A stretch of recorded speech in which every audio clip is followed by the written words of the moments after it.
Kita lanjut kembali pengajian kita di dalam pelajaran tafsir, rujukan Tafsir Khazen jilid yang 3 halaman 63. A'udzu billahi minasyaitonir rajim. Bismillahirrahmanirrahim.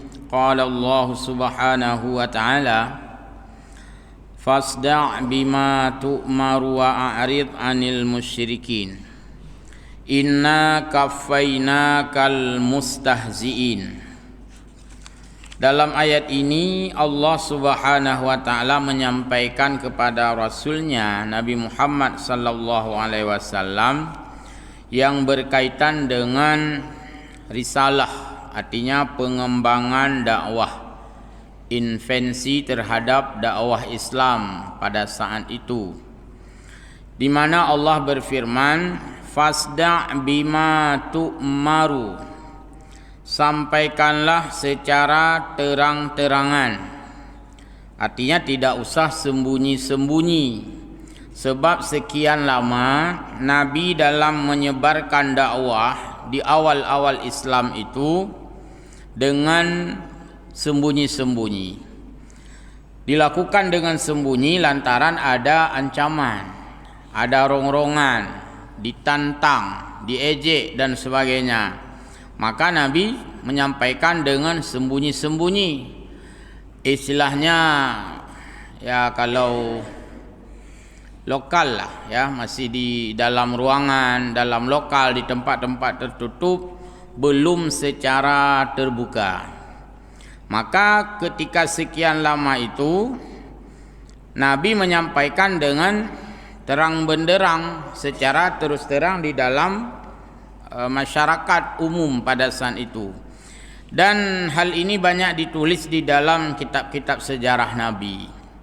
Nanti ditemukan dalam sejarah Nabi, misalnya Sirah Nabawiyah, Nabi menyampaikan dakwah sembunyi-sembunyi. Itu dari SD kita sudah diajarkan dulu bahwa ada fase dakwah Nabi itu secara sembunyi-sembunyi. Jadi Allah menyuruh Nabi Muhammad, Fasda' bima tu'maru, laksanakan atau sebarkan dakwah itu secara terang benderang. Qala Ibnu Abbas mengatakan bahwa makna terang benderang yaitu azhir, perlihatkan, pedih laju, nyatakan laju, hanalim som-som, atau bahasa Aceh hanalim terus terang laju benan. Karena Nabi Muhammad sallallahu alaihi wasallam itu diperintahkan oleh Allah. Jadi semua yang Nabi lakukan itu diperintahkan. Hijrah diperintahkan, Isra Mi'raj diperintahkan, dakwah terang benderang atau terang-terangan, ya, tidak sembunyi semua. Jadi tidak ada yang dilakukan oleh Nabi tanpa adanya bimbingan dari Allah Subhanahu wa ta'ala. Artinya bahwa saat Nabi menyampaikan dakwah dahulu, ini penuh dengan duka cita, bukan sukacita, duka cita, dengan susah payah. Terperah dengan susah payah loh. Menyertanya ini dengan senang mudah. Hai ke senang mudah, dakwah ini ke tiba senang mudah. Le datang dakwah ke satu bayang pelok, mangkan mudah, tenang. Dakwah Nabi dengan susah payah. Dengan begitu mendapatkan tantangan, resistensi, ditantang oleh orang-orang saat itu yang masih musyrikin, tidak cinta kepada Nabi. Wa qala dhaha, makna daripada fasda yaitu a'lim, umumkan, maklumkan, sosialisasikan terang benderang dakwah Islam itu, dan menyampaikan kandungan Al-Quran itu bainal haqqi wal batil, secara tegas dan lugas. Di mana Nabi sallallahu alaihi wasallam amaran Nabi sallallahu alaihi wasallam fi hadhil ayah bi idharid dakwah, dengan memperjelas dakwah itu terang benderang tanpa harus ada rasa sembunyi-sembunyi atau takut. Wa tabligh ar-risalah, menyampaikan risalah Nabi ila man, arsala ilaihim, kepada orang yang dituju. Jadi disampaikanlah secara jelas tanpa ada lagi kekhawatiran karena perintah Allah. Maka di sini dijelaskan sebagaimana disampaikan oleh Abdullah bin Ubaidah, mazalan nabiyyu sallallahu alaihi wasallam mustakhfiyan, bahwa Nabi tidak sunyi. Arti tidak sunyi, Nabi selalu, senantiasa Nabi merasakan bahwa dalam melakukan dakwah itu mustakhfiyan, rasa cemas, rasa takut, ya, rasa terancam. Hatta nuzilat hadhil ayah, barulah Nabi merasa lega ketika ayat ini turun, karena Allah memerintahkan Nabi Muhammad, hai Muhammad, sudahlah, enggak usah lagi sembunyi-bunyi. Udah jelas-jelas ju dakwah terus terang. Kalau ditanya ini apa ini, katakan bahwa ini adalah agama Islam. Apa urusanmu? Katakan bahwa aku adalah Rasulullah. Nyanka terang-terangan, karena ya di backing oleh Allah Subhanahu wa taala. Itanya kena si tacok polanya kan, yang punya urang kagetun pakai polanya. Beyo nujak aju hana pun alung likut. Man beda ji, Allah gekenyo ke Nabi Muhammad betul-betul gelindungi. Baik Muhammad, enggak usah lagi takut-takut, enggak usah sembunyi-sembunyi. Laksanakan secara terang-terangan. Uka pegah. Inna kafainakal mustahziin. Saya yang melindungimu, kata Allah, dari orang-orang yang olok-olok. Jadi Allah gejamin keselamatan Nabi. Itanya kemenan, leh tak pecuh-cuh gop, awal kitanya peliwung. Hanapu kaya jubaya kena long likut. Munyai poh kah long ile peliwung. Ya itanya, bak pu behegop kali. Pahna insiden awal kitanya ocok silap. Maka itanya buat pecuh-cuh tu. Atau nasi tak pecuh-cuh rung dan nak cok manfaat le kitanya. Hanapu kan pakai ju tenang mentang. Tekai pakai dia kabruk nanti, kaget ji. Nasi ledung kan? Cuh-cuh. Cina ulah lang kamu cuh-cuh hampu, bukan syah. Mempercuh-cuh, tahu? Mengadu domba yang cuh-cuh. Ya, jadi Allah memberanikan Nabi Muhammad karena Allah Maha Pelindung. Oleh karena itu maka Nabi bersemangatlah berdakwah dari pola sembunyi-sembunyi berubah menjadi pola terang-terangan. Wa a'rid anil musyrikin, dan berpalinglah kamu hai Muhammad dari orang-orang musyrik yang mengganggumu, yang mengejekmu, yang menghinamu, yang mengolok-olokkanmu dan sebagainya. Ai akfif anhum wala taltafis ila laumihim. Abaikan olokan-olokan, ejekan-ejekan dari mereka itu, orang-orang musyrikin pada saat itu, yang macam ikut ke Nabi itu, sampai Nabi dibuat menurut mereka itu menghina. Padahal Nabi tetap mulia. Seberapapun mereka menghina Nabi, Nabi tidak hina tentunya. Karena Nabi orang yang Allah jamin akhlak mulia. Hana tadingo dalam sejarah, ketika orang-orang kafir pulau Nabi, Nabi gebalah pulau nyanya hana. Ketika orang-orang musyrik menghina Nabi, Nabi membalah hina nyan pihana. Karena Nabi akhlakul karimah. Jadi kebencian pada Nabi itu yang dilakukan oleh orang-orang yang benci kepadanya adalah kebencian sepihak. Kan orang lain hagai bengeh ke Nabi, maka Nabi berakhlak mulia. Kenapa? Karena yang merongrong Nabi sepihak, yang menghina Nabi sepihak, yang mengejek Nabi sepihak, maka Nabi dihina pun mulia, diolok-olok pun mulia. Beda dengan kita. Mi tanya mi olok-olok legop, galam tentai mulia tu. Sebab pakai 3 pula tanya, 30 hura tak balah. Jadi lebih ulak-ulak tanya ulak. Tak kelau menyangan lo, punya pantang 3, mekam. Yang kejik tanya ada juga akhlak tu. Nabi hana tidak terpancing emosional musuh, maka Nabi itu berakhlakul karimah. Ni tanya ke hana lagi kan. Tanya bandi olok-olok legok. Sebenarnya watai ulok-ulok dia legok, kamu lihat tanya. Dalam hal kejahatan, kita lebih bagus objek daripada subjek. Ihina legop, tanya mantang mending masih bagus daripada kita penghina. Yang hanagat urang hina. Tanya yang tun hina, sebenarnya hana tak masalah. Karena hina hana hina kan ba urang ji, ba Allah Taala. Namun demikian, tanya dihina legop sebenarnya galom hina. Pah tabalah hina ke gop kaseri yang kehina itu betul ni. Karena itulah maka kita tidak mampu membangun pola akhlakul karimah yang sesungguhnya. Pani nak tengok dalam kehidupan masyarakat kan, god dengan orang karena orangnya god. Yang kehina sagai. Hai, pekan god tak dua na. Iji pi god tak gelo. Yang kehina buat peseri-seri saja. Peimbang-imbang sagai. Hai hon ni ja buat orang meninggal.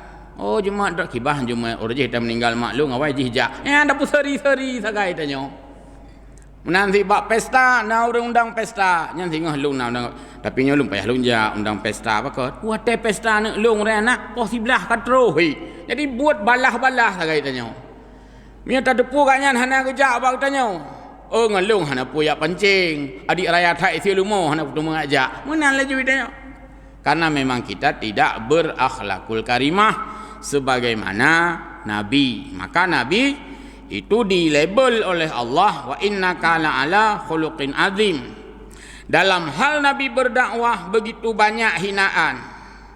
Makanya dimaklumi saja. Kalau hari ini dalam kehidupan publik kita lihat ada tokoh-tokoh agama dihujat, tokoh-tokoh agama dibenci, tokoh-tokoh agama difitnah, tokoh-tokoh agama di macam-macam yang bersifat negatif.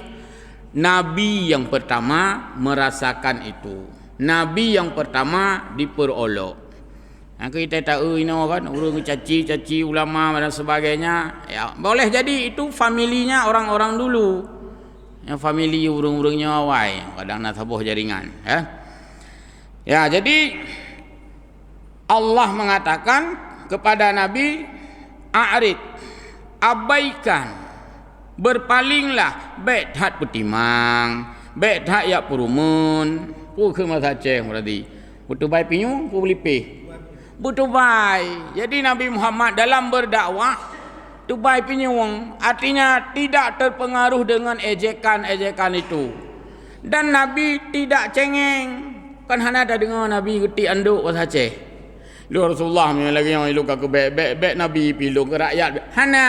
Jadi Nabi tidak punya mental mundur. Yang ada pada Nabi adalah mental progres, mental maju yang Nabi. Ego tren hana. Miau tanya cengeng no. No ai kwatim le yang kui mom kampung pakai kheng-kheng ke leung mesti ro anak totem le. Jadi harus diambil pola a'rid anil musyrikin. Karena but miau berat hatap timang urang kun pi nyo hati tidak pubut.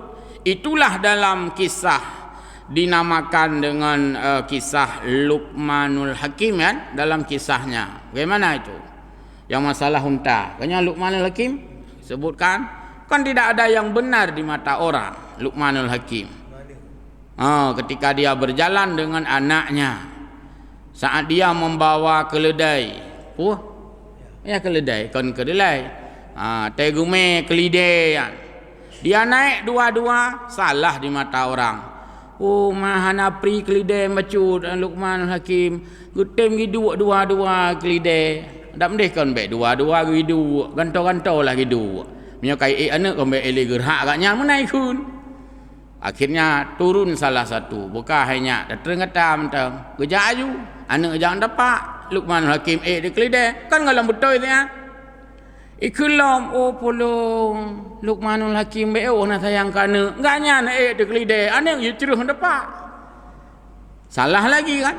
dibilang lagi orang lain getukar rolling banyak tak kata bah lunjak lung tepak salah juga ikut orang man anak Luqmanul Hakim hana gepruno baca masa anak yo gecerah hanya tepak bit anak hana adab salah lom kal heboh salah akhirnya putra gecoklah alternatif terakhir li Luqmanul Hakim karena kaman le cara aman le salah putra getar mendua ke getar mendua kelide ja aju gak nyancreuh dapat dua ke salah silom polong bit urangnya hana tu meke macu kepu getem cereuh dapat empat kelide na apakah ngeuk artinya tidak pernah ada komentar yang benar jadi a'rid anil musyrikin maka Allah gejaga ya gebimbing Nabi untuk berpaling dari olok-olokan orang musyrik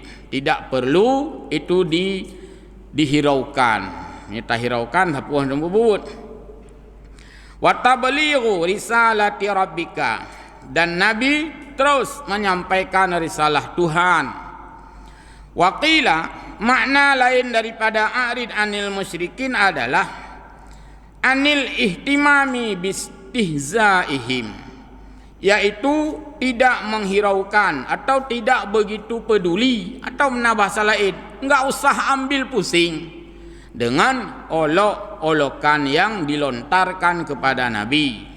Nah, jadi yang sama lagi Nabi yang pegang kapal Nabi Nuh ya. Coba dilihat nanti di dalam ayat Quran kisah Nabi Nuh. Jelas dikatakan bahwa Nabi Nuh itu dianggap gila oleh kaumnya saat itu.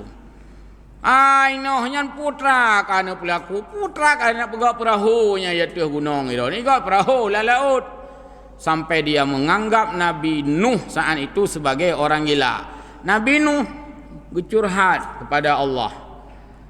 Ya Allah, pakiban lun pegatnya kaum lung lagi nyo. Jadi gebi semangat li Allah. Yan, hana gekeun hom yang pulang mak dro ke kira haik ka tren laju. Hana. Jadi terus berjalan. Maka tidak ada dalam sejarah Nabi yang mengundurkan diri. Hana dalam sejarah. Hana Nabi mengundurkan diri. Padahal semua Nabi itu mendapat ujian. Bahkan ada yang ujian plus. Yang disebut dengan ulul azmi. Yang plus ujian ni kayaknya. Melebihi dari Nabi-Nabi yang lain. Tapi hana ada dengar dalam sejarah. Nabi jaro ikli pulang stempel. Kalau lagi kecil kita nyawa kan. Tak pulang stempel dia dah baca abad Quran. Kucing pulang stempel. Nali tak dengar pekan. Ili yang lagi nyonya ili bagi pupuk gero ke camat. Tu camat nak ili pulang stempel si.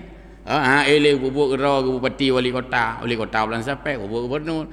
Nyan kita nah dalam kehidupan model ti andu sahaja. Tapi dalam sejarah Nabi tidak ada satupun. Walaupun Nabi itu tetap merasakan sedih. Sedih kan hana sedih apa ayat ke inna kafainakal mustahziin sesungguhnya kami nekeli Allah kepada Nabi Muhammad kafainaka akan menjagamu akan mengawasimu kaji lon jaga Muhammad terus berdakwah maka orang-orang mustahziin itu jid kamu apa bereh nekeli Allah nya urusan kamu nekeli Allah kamu apa bereh maka ada kekun kafainaka. Jadi tengok ujung ayat wa kafa billahi wakila wa kafa billahi syahida. Nyan meo kekun wa kafa billah hana liruh urusan Allah. Artinya kau tangani kedro oleh Allah. Man kan hana mungkin teragukan hai buat kau tangani kedro oleh Allah. Maka mau tanya pakon le urusan hai tangani pakon. Karena hana terserahkan penanganan jiwa Allah. Mubeo hana libatkan Allah dalam banyak hal. Padahal urusan kan beraya urusan. Tiap pula ada kedra tu. Tayak minta alternatif kedra tu. Tayak selesaikan kedra tu. Han selesai. Karena kita tidak melibatkan Allah. Maka Allah kepuluh haju. Hang kapuruh long hai ke thana boci pupuk je kera ke guna ehna ke padahal mi ta puruh Allah maka cukuplah Allah yang menyelesaikan segala persoalan. Artinya setiap persoalan itu memohon petunjuk Allah. Mandu meji payah mohon petunjuk Allah dalam segala hal. Kita beberapa hari ke depan ini pemilu, dan ini sudah beredar anjuran surat supaya menyampaikan informasi-informasi pemilu damai. Nyampe hana ruh Allah, bebek sampai hana puruh Allah. Nyampe nak rencana nak set ke draw katanya manusia, libatkan Allah. Ya Allah, ini kami sedang berdemokrasi, kami Bhinneka Tunggal Ika, kami banyak suku, banyak bangsa, kami banyak selera, kami banyak alternatif, kami banyak pilihan, kami banyak kontestan, kami banyak calon-calon. Bantu kami ya Allah terselenggaranya pemilu ini dengan damai. Tapuruh Allah, baik sampai hana puruh Allah.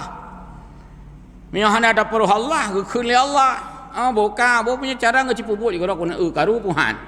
Jadi talibatkan Allah, karena hanya Allah yang mampu memberi petunjuk. Baik.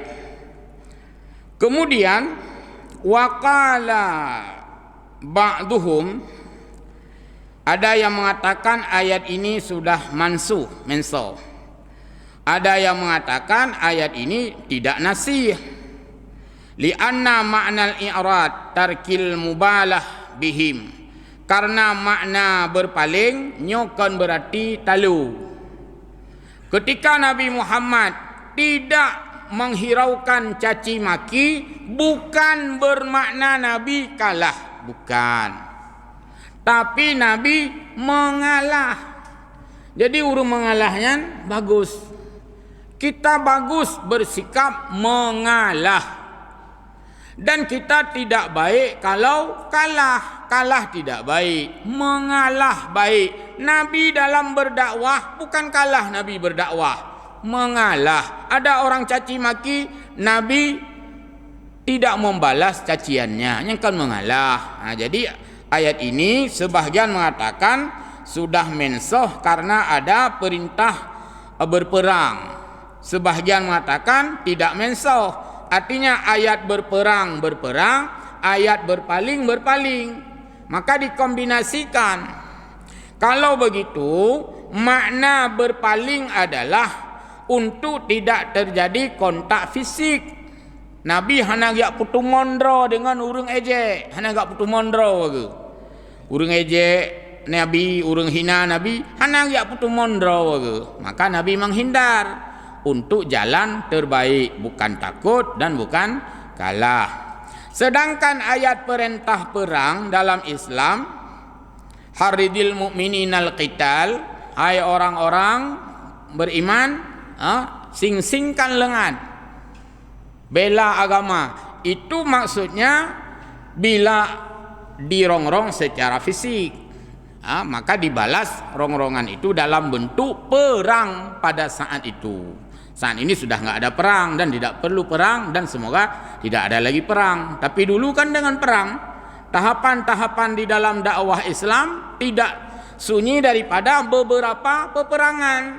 Ada perang Badar, ada perang Siffin, ada perang Uhud. Perang itu disuruh perang oleh Allah, jangan lari saat itu. Sedangkan ayat ini disuruh berpaling. Jadi masing-masing kedudukan. Kalau bisa kita terjemahkan dalam bahasa Aceh, yang tujuan ulu bu mati, tapi bek sampai ranting patah, itu maksudnya. Tidak perlu harus dengan kekerasan, tapi bisa menghindar. Maka ada istilahnya apa itu, defensif, ofensif dan sebagainya. Yang kan untuk kemaslahatan. Fasda' bima amaraka. Saya ulangi, fasda' bima amartuka, oleh Allah kepada Nabi, wala takhaf ahadan. Dan engkau hai Muhammad jangan takut kepada siapapun, ghairi, selain kepadaku, kata Allah. Jadi hanya kepada Allah lah kita bersikap takut. Kalau yang lain tu apa takut? Maka jangan ada istilah takut dengan manusia. Karena manusia sama dengan kita juga. Ada manusia lain musuh buho tahu reung. Buho tak tahu reung. Tanya pihana perle ya tak tat. Karena jawang urang buho nyan sabah sin. Hana urang kita buho reung kan. Puji buho tat. Sang buat telung dua buah tengah jawang hana. Sabah sin. Maka Nabi melarang untuk takut selain kepada Allah. Hanya kepada Allah lah kita merasa takut. Fa inni kata Allah, ana kafiuka. Karena sesungguhnya aku menjagamu, melindungimu, membentengimu. Maka di belakang Nabi, di belakang dakwah Nabi itu adalah yang punya syariat, yaitu Allah Subhanahu wa taala. Maka Nabi Muhammad tidak binasa di tangan musuh. Nabi Muhammad tidak berbahaya di tangan musuh Islam. Tidak ada Nabi Muhammad kita dengar bahaya di tangan musuh, enggak ada. Ya, karena Allah menjaganya. Wa hafizuka kata Allah, dan aku sebagai pemeliharamu, mimman adaka terhadap yang memusuhimu. Fa inna kafainaka al mustahziin, karena kamilah yang melindungimu dari orang-orang yang memperolokkan dakwah Islam. Alladzina yaj'aluna ma'allahi ilahan akhara fasawfa ya'lamun. Orang-orang yang mengolok-olokkan dakwah Nabi itu sebenarnya orang-orang yang menjadikan syarikat bagi Allah. Mereka saat itu masih belum menyembah Allah, tapi mereka itu masih mendualismekan Allah, masih menyembah patung. Di sini disebutkan wa kanu khamsatu nafar. Ada limang dro ule kudo pada ke. Nah, bak saatnya na limang dro ule kudo yang begitu menantang dakwah Nabi. Ada 5 preman, ya, mereka bersikap premanisme saat itu. Itu ada 5. Nama-namanya ada disebutkan di sini. Saya kira tidak perlu saya baca, karena setelah saya baca pun satu pun tidak ada yang kenal nanti, kan? Ada yang turi kan? Mampu dah baca aman. Pokoknya ni kira juga watenyan 5 ro preman tabe jaga dakwah Nabi supaya baik lancar. Mereka itu resist, menolak. Jadi mereka adalah orang-orang yang menjadikan Allah itu bersama dengan Tuhan yang lain. Kalau ada ketauhidan pada mereka, nekeli Allah fasawfa ya'lamun. Awas mereka itu nanti akan tahu resikonya. Jadi orang-orang mengolok-olokkan Nabi itu Allah ancam dengan resiko pada hari kiamat kelak. Yakni idza nuzila bihimul azab fa fihi wa'idun wa tahdidun. Mereka nanti akan merasakan azab sebagai ancaman dan sebagai balasan, sebagai sanksi, sebagai hukuman yang mereka akan rasakan. Walaqad na'lamu. Ya. Walaqad na'lamu annaka yadhiqu sadruka bima yaqulun. Dan kata Allah, sungguh kami tahu annaka, bahwa engkau hai Muhammad dalam menjalankan dakwah tadi, yadhiqu sadruka, terhadap rongrongan, terhadap olok-olokan yang memusuhimu, kata Allah, sungguh aku tahu perasaanmu, sedihnya Nabi. Ketepu oleh Allah bahawa Nabi juga ada rasa sedih. Hai pula-ulo, ayah diperolok oleh anak, ayah itu pasti ada sedihnya walaupun tidak membalas olok-olok. Guru diperolok oleh muridnya, guru itu ada sedihnya walaupun tidak membalas memperolok. Kecil halai pula ulak oleh orang kampung, kecilnya nuwah kesit walaupun hana gebalah ulak-ulak orang kampung. Nabi itu diperolok oleh orang-orang yang menantangnya. Nabi juga sedih. Nabi juga merasakan. Cuman Nabi tidak membalas olok-olokan. Dan itu Allah katakan, "Ai Muhammad, sungguh aku tahu perasaanmu.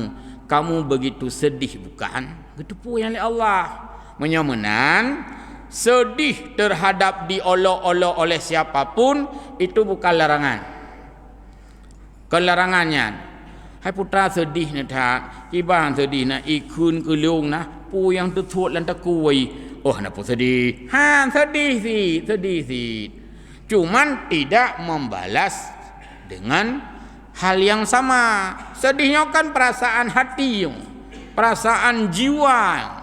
Makana yang orang beladong si BO tak kun nah. Mutih nah. Ya, mati hai tertancap bak dada ke. Lagi tak kun ke gop ke tak berat-berat tak kun bak talak ke nang. Yang sedih sebenarnya. Cuma Hanji ungkapkan, jadi sedih itu dihargai. Siapapun yang bersikap sedih, sedih itu dihargai oleh Allah. Cuman Allah tidak membiarkan kita larut di dalam kesedihan, tidak membiarkan kita hanya terus berpangku pada kesedihan. Karena sedih ini urusan jiwa, urusan hati, maka hati itu mesti dihargai. Maka kita pegah balik tanya, kepingat. Hai pegah bacu, sakit hati gop dengar, saya kata pegah bakah sakit hati gop. Jadi yang payah jaga si bacut. Baik pupu yang itu biarlah babah yang kata run aju. Jadi perlu juga dijaga tentang hati orang lain. Nah kalimat, ada itu kalimat. Gimana Wardi? Hati-hati menjaga hati, jangan sampai sakit hati. Kenapa ya? Hati-hati menjaga hati, jangan sampai sakit hati. Karenanya bicara tentang perasaan, intuisi perasaan. Baik, terakhir. Fasabbih bihamdi rabbika wa kum minas sajidin. Dan Allah menyuruh Nabi Muhammad yang senantiasa dirongrong, senantiasa diperolokkan dan sebagainya dalam dakwah beliau itu, Allah menggiring nabinya itu supaya banyak bertasbih, supaya banyak beribadat. Wa kum minas sajidin. Hai Muhammad, baik hayap timang habawanya ibadat-ibadat ke tasbih. Kalau begitu, tasbih itu menjadi obat untuk merespon cacian. Itu nak kan mutabai bahasa Aceh. Kalau kun mutabainya berarti berat buat. Obatnya adalah subhanallah. Obatnya adalah zikrullah. Obatnya adalah ya sembayang. Obatnya ya tung sembayang. Yang kubat karena menyobit seri buno sudah tidak ada lagi subjek dan objek. Dua je subjek. Maka Allah giring Nabi. Terhadap Nabi sedih itu Allah maklumi, tapi Allah menggiring Nabi supaya fasabbih, bertasbih saja, beribadah saja, baik ya pusabe pu. Yang cinta jemah pu yang putra baik sabi pu ya munyo dengar tut kali pernah lu pegah Hawaii tut yang tutur untuk tapi munyo pu yang peh dah lo mele oh baik kap sabi pu no jadi jangan menyamakan pu yang pu yang peh dah pu arti pu jadi Nabi gelarang pu sabi pu dengan orang-orang yang memperolokkannya. Makanya wajarlah ulama-ulama yang dicaci hana usabe pu sebabnya usabe pu tak sabe makanya hana usabe karena itu jalan yang terbaik. Ayat terakhir apa ada mari 23 baru ya 23 berarti 5 menit wa'bud rabbaka hatta ya'tiyakal yaqin, dan sembahlah Tuhanmu nekele Allah sampai datang kepadamu yakin. Ini punya makna yang bukan seperti terbaca seperti ini. Jadi jangan diberi makna kita sembah Allah sampai yakin. Bukan. Yakin di sini maksudnya maut. Sembahlah Allah sampai kamu mati. Sampai mati sembah Allah. Menyokah mati, habis. Yang benar. Kapan berakhir kita ibadah? Pertanyaan. Berakhir kita ibadah hatta ya'tiyakal yakin. Pada saat kita sudah mati. Pajan habis dah sembayang, hatta ya'tiyakal yakin. Menyokah mati itu. Jadi makna hatta ya'tiyakal yakin adalah mati. Sebelum mati, maka terus menerus kita beribadah tanpa ada tanggal merah. Nyajak kantor nak tanggal merah haji. Hai hanya kantor dia. Tanggal merah orang kalender. Tapi menyai ibadah hana haji. Hana jak jamaah ke orangnya. Tanggal merah nya hana. Jadi hatta ya'tiyakal yakin. Dan tidak ada masa istirahat, tidak ada masa jeda. Karena istirahatnya adalah saat diistirahatkan terakhir, yaitu saat mati. Seperti dalam surat Maryam terlihat ayat yang lain, wa ausani bisalati waz zakati ma dumtu hayya. Artinya salat, zakat dan lain-lain itu terus menerus dilakukan selama masih hidup. Menyokah hamanali udip hana je leda sembayang, gimana sembayang di palang kubur tu. Ipandam doa di palang kubur tu. Im doa lega apa tanya. Tanya jika hana je terpulih, maka kita hanya menerima jika ada sumbangan pahala, jika ada hadiah pahala. Nah, urung sama dia. Ha? Ikun ausil sawaba, kakum tu mengpahala tanya. Nya di urung sama dia pi menyogok roh kun. Mereka nyampe ke kun tamu ke depu, tapi kadang-kadang meruh kita nak ada tentazid. Jadi kita sesuai dengan ayat ini, Allah Subhanahu Wa Taala memberikan gelora dakwah kepada Nabi, dan Allah Maha Tahu juga Nabi merasakan bahwa dakwah Islam itu dari awal penuh dengan tantangan, dan nampaknya sampai dengan hari ini pun tidak sunyi daripada tantangan-tantangan, walaupun tidak lagi seperti masa yang dilakukan oleh Nabi di awal-awal Islam. Demikian gurungku, mudah-mudahan manfaat mauizah singkat dalam pengajian ini. Wallahu a'lamu bissawab wa ilahi ma'ab. Mohon maaf. Wassalamualaikum warahmatullahi wabarakatuh.